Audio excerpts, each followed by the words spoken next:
Hello and welcome to another installment of Conspirator Brock's Pull List. This is my pull list for the week of February 11th, 2015. So let's get right into it. It's kind of a smallish, medium week. Not like last week, which was ginormous. So, yeah, let's get into it. First up is Batman Eternal 45. I am still caught up, yes, with the weekly titles. So I'll be hopefully staying caught up for the remainder of the time, but Batman Eternal has been a great book. I really like kind of the format that DC took with this, where they kind of did a big, huge event book that for Batman and the family stuff, that you didn't need to read all these different books to, get the story or read a portion of the story. It's all contained in here, which I really, really thought was a great, great addition. Some of the stuff that happens in this bleeds over into other books, such as like Catwoman. But for the most part, this is a really, really solid title. And if you haven't jumped on Batman Eternal yet, I know the first trade's out, and the second one should be coming out fairly soon since it's coming to a close. But Batman Eternal 45. Next up, we have Earth 2 World's End, number 19. Again, still caught up with these.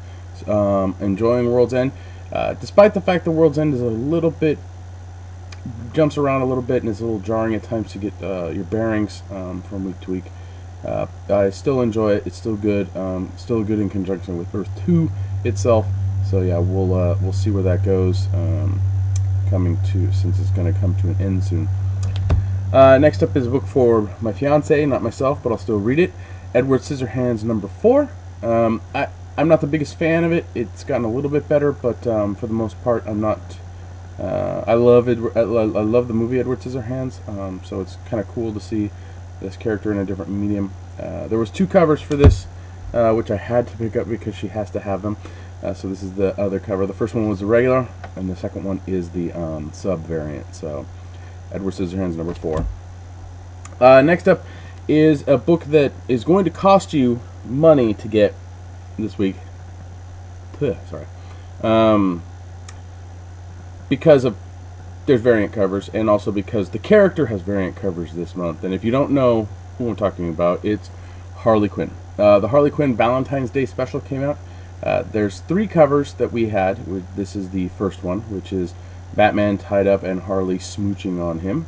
There was a retailer variant that stores that went down to the DC retailer thing, a meeting last weekend, or this past week, past Friday, got a copy of, and that's actually this cover, but with just a white background, not the hearts and the screw and all that stuff. So, yeah. So if you are lucky enough to snag one of those on eBay, it is a chunk of change.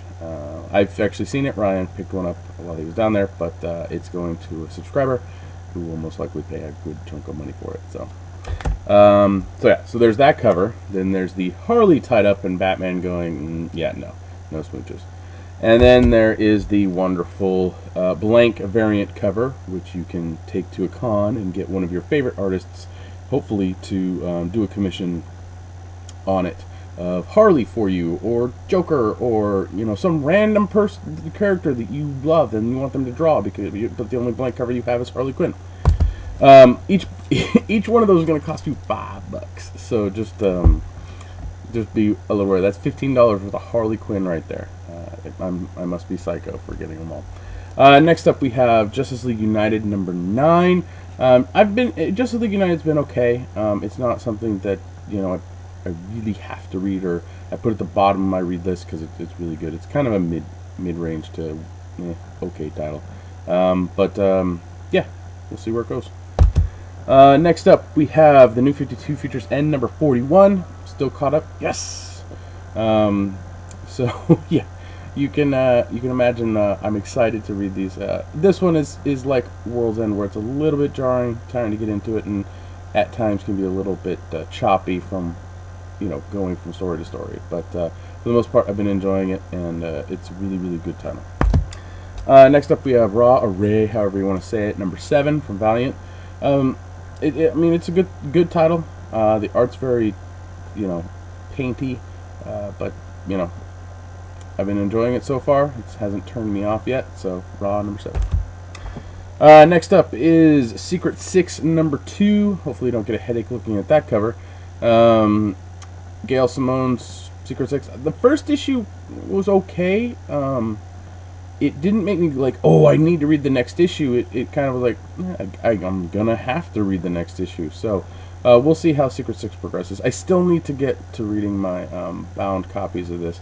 But if you do or like Secret 6 and you are curious about the older stuff, they are re-releasing the old series before the New 52 in trade, and the new first one volume of that came out as well today. So I don't need it because I have bound copies, but you get the drift. Next up is Jason Aaron's Southern Bastards. I should say Jason Aaron and Jason Latour's Southern Bastards. Number 7. Just a fucking good book. It's just really, really solid, really great title. I enjoy reading it. It gets put at the bottom of my stack because I want to save it for last, or one of the last. So, next up we have the new Suicide Squad, number 7. And apparently there's going to be a new Suicide Squad starting with issue number 9. The artwork is hopefully going to be a lot better. This artwork hasn't been the best. I'm not exactly sure about the lineup for the new team. But we'll see where it goes from there, because, yeah. If you were curious, if you pick up a DC title this week, I believe there's the preview cast of the new Suicide Squad at the end, and DC's little blurb at the end, so you can check that out. But, yeah, I mean, it's Suicide Squad. I like it. Enough. Next up, we have World's Finest Superman Batman 31. This title's, I think, coming to a close or being canceled with the Convergence stuff. It's been okay for the most part. If it ends, I'm most likely going to put my issues up on eBay. But I've enjoyed it for the time that we've had it. So, World's Finest number 31. There was only 2 actual Harley variant covers this week, which is scary because there's supposed to be 22. And if I remember correctly, there was only 4 last week, and that was Action Detective, Grayson, and I can't remember for the life of me the last one. I mean, I guess for you, my viewership, I will look to see. Action was one of them. Let me see, what else do we got in here? Going through my stack of red stuff. Detective, Action Detective, yeah, I got those ones. Got the Grayson. Oh, Green Lantern. Green Lantern was the other title that had a Harley variant, and just to be on the safe side, I'm going to double check. Yeah, so there was only 4 Harley variants last week, and there's 2 this week. And if memory serves me, we only have 2 more Wednesdays. So that means if there's 22, it means like there's 8 variants for the next 2 weeks. Oof. It's vicious. DC, come on, spread it out a little bit better. But the first one up is Green Lantern Corps 39, and a Harley Quinn variant. We didn't have enough copies for me to take a Green Lantern regular home to read, so I'm gonna have to read my variant cover. But whatever, I will suffer through. Then next up was the Justice League United number 9 Harley variant cover, where she is apparently just painting over an image of the Justice League United. So, yeah, but those are the Harley variants that came out this week. So if you like Harley and need to get your hands on some of those Harley variants, those are the 2 that I know came out. So next up is my read list. These are the things that I take home to be informed and check out and all that wonderful stuff. So we have the Amazing Spider-Man number 14, which is part 6 of Spider-Verse. I believe this is the last chapter for Spider-Verse. I mean, we'll get aftermath stuff, but yeah. Amazing Spider-Man 14, Spider-Verse is ending. For a lot of people have been enjoying it. For me, it's just okay. But we'll see how everything unravels in this issue. Next up is a new Valiant number 1. I'm going to pick up, read, check out. If I like it, I'll purchase it. But it's Divinity number 1. There's been a preview of this book in the back of some Valiant titles that have come out in the past few months, a month or so, which I kind of glazed reading over. I don't really do the previews too much when Valiant doesn't, but we'll check. I'm going to check it out and see how it is. Next up, we have Guardians of the Galaxy number 24, which is continuing the Black Vortex story. I read Black Vortex last week, and yeah, it's a Guardians X-Men crossover with a mirror made by a Celestial that turns people into their darkest desire. It's not clear what the mirror does completely, but yeah, we'll see. Next up is Guardians 3000. I know that Ryan Higgins has said on the podcast that he's like, whatever. I'm for the most part enjoying it. The time stuff is a little jarring, but I do like to see this original Guardians team in action. I again still need to read my bound copy of the Guardians of the Galaxy stuff from the 90s, but I'll get to it. Then next up we have, a book I'm looking forward to reading. Hopefully it's good. But that's Star Wars Darth Vader number 1 comes out. Yeah, if you read Star Wars number 1 and Star Wars number 2, I highly recommend reading Star Wars Darth Vader. Why? Because I'm doing it that way. The previews looked okay, so the art was good, so I'm gonna see if this is something worth keeping on my read list. So yeah, and then finally on my read list is Thor number 5, Chick Thor. Just spoiler, she smooches Thor in the last issue, so I don't think it's his mother. So we'll see who this chick turns out to be. Hopefully soon at some point. Maybe they'll drag it on for as long as they did with Red Hulk and letting us know that it was Thunderbolt Ross. Spoiler if you didn't know that. So yeah, there was a couple titles that came out that we didn't have enough copies of. Hopefully I'll be able to check them out. Constantine number 22, which is getting canceled but then relaunched as Constantine the Hellblazer. Next on the list is Federal Bureau of Physics number 18. Normally we have a copy left over that I can pick up next week and check out, but for the most part I've been enjoying Federal Bureau of Physics, or FBP. Prometheus Omega one shot. I think that's the stuff to do with more of the Fire and Stone stuff came out.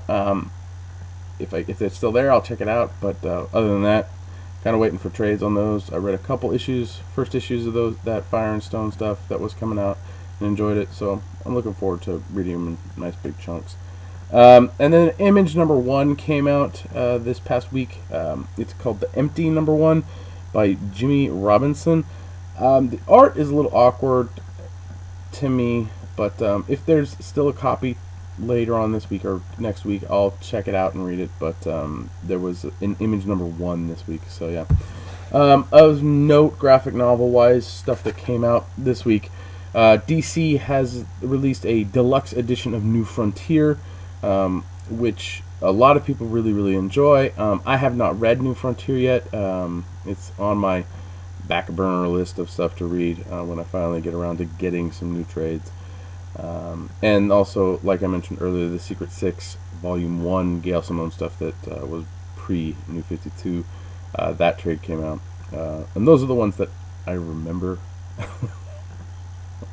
But you can find a list of all that stuff somewhere on the internet, probably.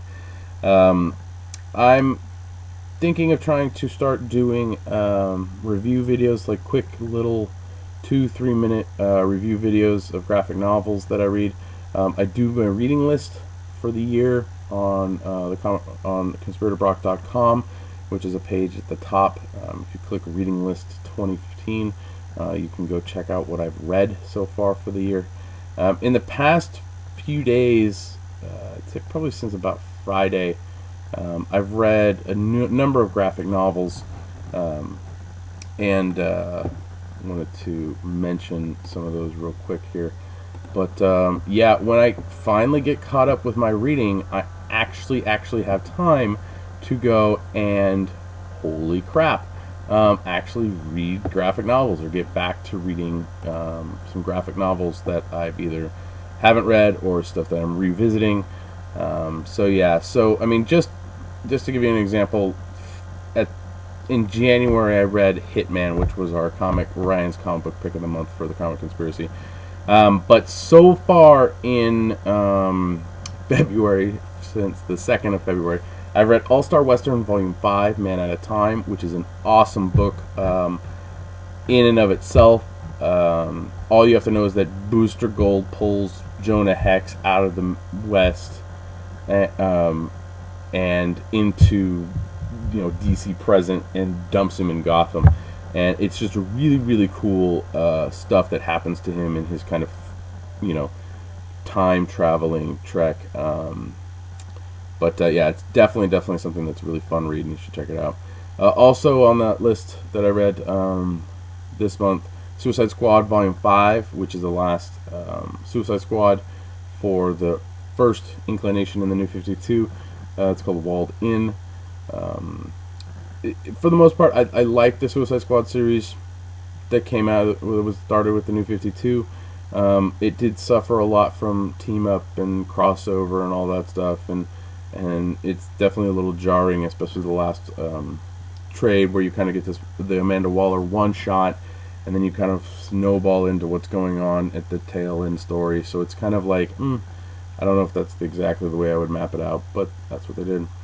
Another one I read was Teen Titans Earth 1 Volume 1. That was the Jeff Lemire, Terry Dodson Earth 1 title with the Teen Titans.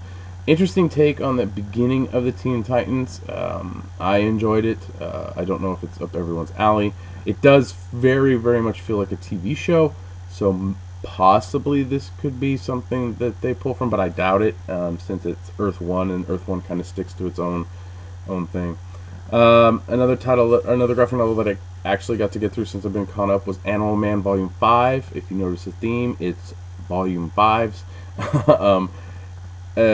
Evolve or Die is the title of that one. It's the last volume of Animal Man, which was just an amazing run. I'm curious to see if they actually release an omnibus of it, because if they do, I'll just pick that up. But yeah, Animal Man Volume 5, really good stuff. Then another Earth 1 title, which is Superman Earth 1 Volume 3. This one has Zod in it, and it's pretty interesting. It's not the Superman you're used to, and it's very kind of, it tries to be a lot more realistic and down to earth, I think, in just kind of the interactions that Clark has with different people in his life. And especially those types of people that aren't, you're not necessarily going to get the cream of the female crop as someone who's his friend. I mean, the character's not bad, but definitely more realistic, I think. I enjoyed it. So, and then last up that I got caught up with, or that I read and reread, was Green Arrow Volume 5, The Outsider's War. Really great stuff. That Jeff Lemire stuff that started with The Killing Machine in Volume 4, it's just solid Green Arrow title that I highly recommend to anybody who's curious about reading Green Arrow. Definitely the Jeff Lemire stuff. Volume 4, The Killing Machine, is the first trade of that. But yeah, so I did start Swamp Thing Volume 5. Can't remember the name of what they call that one, but hopefully I'll have that one done either this week or this weekend. But yeah, I'm up to like 7 graphic novels this year, and 6 of those have been within a week. So I think I'm doing pretty good with getting caught up on my reading. I know that the my book club pick for this month for the Comic Conspiracy is Day Tripper by Gabio Ba and Fabio Moon. Really great Vertigo title. It's a standalone book, so you only have to get the one trade. But I'm really looking forward to actually breaking open my hardcover and checking it out there. So yeah, that's pretty much it. If you're curious about what's in the background, right there is I decided to pick up the Zatanna Bombshells statue, which doesn't look too. I'll give you a little closer look. Doesn't look kind of too great, but when I opened this bad boy up at the shop to kind of see if it was, in decent condition, I mean, the detail on this is pretty good, and her boobs are a little boofy. But this is kind of the art sketch for the piece. She's turned John Constantine into a smoking rabbit, which is pretty cool. And you actually get this wisp here that's going up It's actually part of the statue, so I can't wait to actually be able to display this. So hopefully someday soon I'll be able to get you guys some like shelf porn shots. Maybe I'll start recording in a different location, but for now I'm stuck in the confines of my makeshift office out here in the garage. Thanks for watching. Please like, comment, subscribe to the channel, share it with your friends. Say, hey, check this guy out. He babbles on, and it's pretty entertaining sometimes. You can follow me on Twitter. My handle is @RockSager. You can catch me on the Comic Conspiracy, which you can download through iTunes. Go ahead and just search the Comic Conspiracy, or you can go to www.geekbox.net, which is where you can download the Comic Conspiracy, as well as the Geekbox, the Comedy Button, and Good Job Brain, which are our affiliate podcasts, I guess you would say. You can also check out conspiratorbrock.com. Currently, right now, I only really am posting my videos, and occasionally we'll get the time to put up links to the Comics Conspiracy. But yeah, you can help support the Comic Conspiracy podcast by going to Patreon and searching for the Comic Conspiracy podcast. And for as little as $1 a month, you can help us out a little bit as we make wonderful material for you to entertain you. So thanks again for watching, and get down to your shop, get the books you want. I know I don't cover everything, but that's a lot of books that come out every week. So I just want to give you a feel for what at least I'm getting. So thanks again, and I will see you next week.